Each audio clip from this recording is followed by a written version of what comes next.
Volop actie in Brüsterdam in Klingen. Daar waren onlangs namelijk de opnames van een nieuwe film van filmmaker Frank Herrebout. We zijn hier een script aan het verfilmen wat een verfilming is van een stripverhaal van Tae King. Het verhaal heet De Top en het gaat over een ouderpaar die een dochter hebben in de puberteit.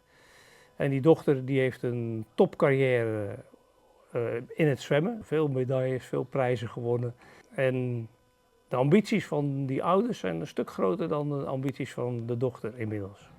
Niet alleen in Brüsterdam werd gefilmd, ook op andere plekken in Zeeuws-Vlaanderen werden scènes opgenomen.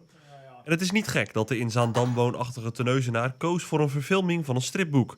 Het is namelijk een grote passie van hem. Strips waren bij mij met de paplepel ingegoten en ik heb zelfs nog stripruilbeurzen op de Petershondi's georganiseerd samen met iemand anders die ook in strips geïnteresseerd was.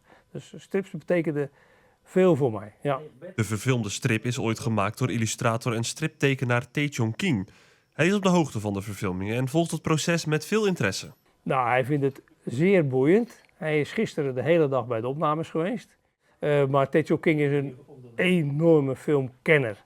Hij weet ongelooflijk veel van film en hij tekent strips alsof het storyboards zijn. Hij zegt ook wel, stripmaken is voor mij een gebrekkig soort filmmaken. Hij had vroeger acteur willen worden en hij acteert zelf zijn stripverhalen. Dus als hij een strip tekent, dan acteert hij een scène uit voor de spiegel en dan de expressies en de houdingen, die kopieert hij van zijn eigen acteerwerk. Dus eigenlijk was het alleen maar logisch dat er een keer een film moest komen van een van zijn stripverhalen. Zeker, zeker. En dit is eigenlijk nog maar het begin, want dit wordt een korte film van ongeveer 10 minuten. Maar we willen hier een avondvullend programma van maken, zodat er een 1,5 uur durend programma is van verfilmingen van stripverhalen van Tae King, die een eigen bioscooprelease krijgen. Ja, en die bioscooprelease laat overigens nog wel even op zich wachten, want wie de film wil gaan zien, moet nog heel even geduld hebben. We hebben niet zo heel veel haast met deze film, want Film by the Sea komt er natuurlijk aan, maar dat halen we niet. Dus deze film is voor volgend jaar Film by the Sea.